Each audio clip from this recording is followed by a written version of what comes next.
Luis Caramés, desde la Fundación Bernardino Fernández Iglesias. Luis, ¿qué tal? Muy buenas tardes. Hola, buenas tardes. Bueno, ¿qué opinas de lo que está sucediendo con esta negociación de los ERTE? Finalmente se prorrogan hasta el 31 de mayo, se mantienen las condiciones actuales. ¿Qué opinas de cómo se está sosteniendo el empleo a través de esta figura? ¿Cuál está siendo su importancia y cuáles pueden ser sus consecuencias? Bueno, yo creo que la figura era indispensable. Hubo un momento en que quizá pecamos de optimismo, creíamos que íbamos a salir de la crisis en V, luego ya hemos entrado más en un terreno pragmático y ya sabemos que será en U, lo que no sabemos es la duración o la longitud de la base de la U, ¿no? Y esto depende de una variable crítica que es la vacuna. La vacuna ya está aquí, aunque bueno, hay un proceso relativamente caótico, al menos en sus inicios de inoculación de esta vacuna, pero ahora el horizonte es un poco más claro, ¿no? Pero sin duda hay que llevar a cabo esta ampliación de los ERTES, ¿no?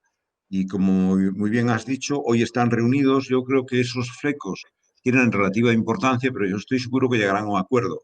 Por ejemplo, la COE seguramente no quiere, decir, si al final va a tener que haber despidos, porque es evidente que la erosión de la economía ha sido muy fuerte y hay empresas que lo están pasando muy mal y otras que probablemente no les llegue con este oxígeno, pues yo creo que ahí hay algunas diferencias respecto a qué es lo que, lo que pueden ganar o pueden perder cada una de las partes en este punto.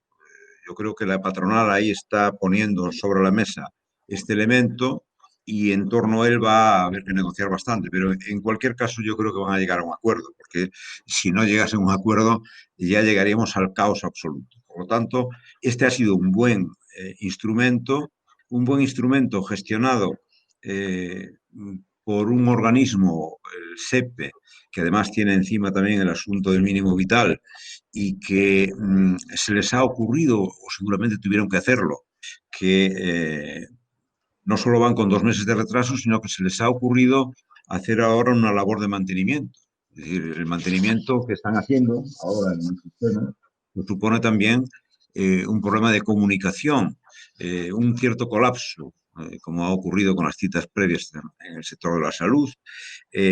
Por lo tanto, yo creo que ha habido problemas, digamos, de tipo instrumental y problemas también de fondo. Hay 300.000 personas más o menos sin cobrar. Hay 500.000 con problemas de liquidación. Entonces, aunque ha sido un instrumento bien diseñado para la situación gravísima de la economía española y los problemas económicos y sociales, su gestión ha dejado mucho que desear. ¿Qué opina de uno de esos flecos pendientes?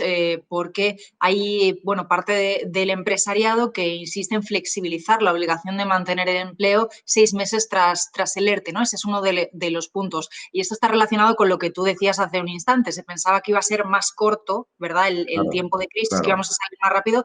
¿Crees que se deberían flexibilizar, bueno, esta medida para dar oxígeno a las empresas o crees que está bien mantenerla tal cual está? Yo creo que hay que inocular dosis de realismo, igual que la vacuna, ¿no? Entonces, probablemente, no sé si serán 6 meses o serán 3, pero yo creo que partirán la diferencia y llegarán a un acuerdo también en esto, ¿no? No podemos olvidar en ningún caso que el país en su conjunto, tanto el sector privado como el sector público, está exhausto.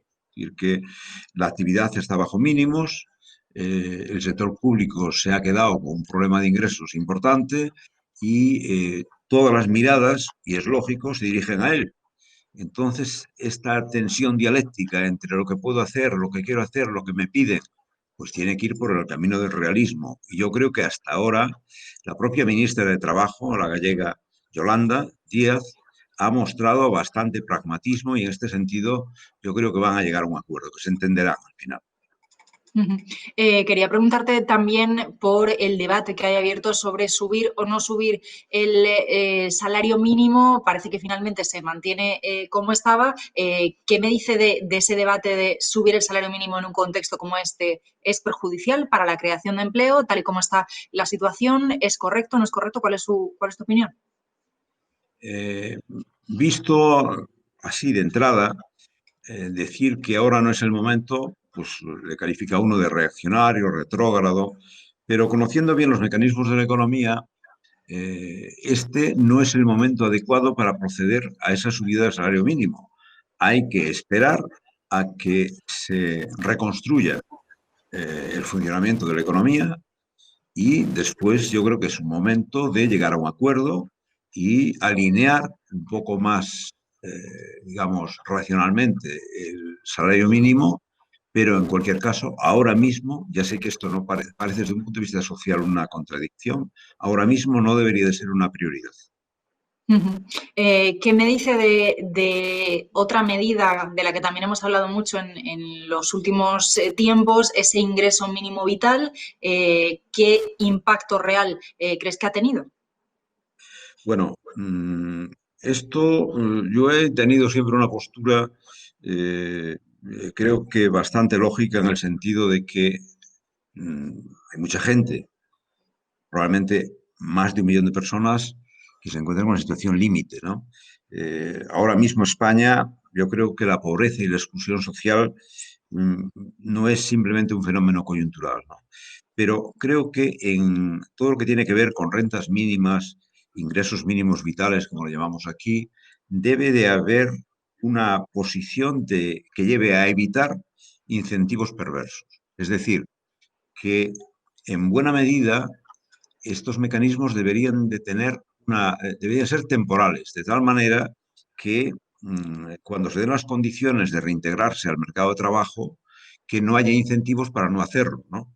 De tal manera que no se convierta en una especie de subsidio a fondo perdido. Eso sería otra cosa y otro debate, donde algunos están, pero yo creo que no estamos hablando de eso, ¿no? Es decir, que debemos de apoyar a que la gente que está en esta situación relativamente dramática, cuando llegue el momento, puedan acogerse a programas de inclusión social, de formación, etcétera, de tal manera que esos casi 2 millones de personas que se encuentran en esa situación no se vean abocados a permanecer en una especie de trampa de la pobreza de por vida. Luis, muchísimas gracias por acompañarnos y por acercarnos a este análisis. Vamos a ver, ¿no?, qué pasa con todas estas medidas. Muy buenas tardes. Gracias a vosotros.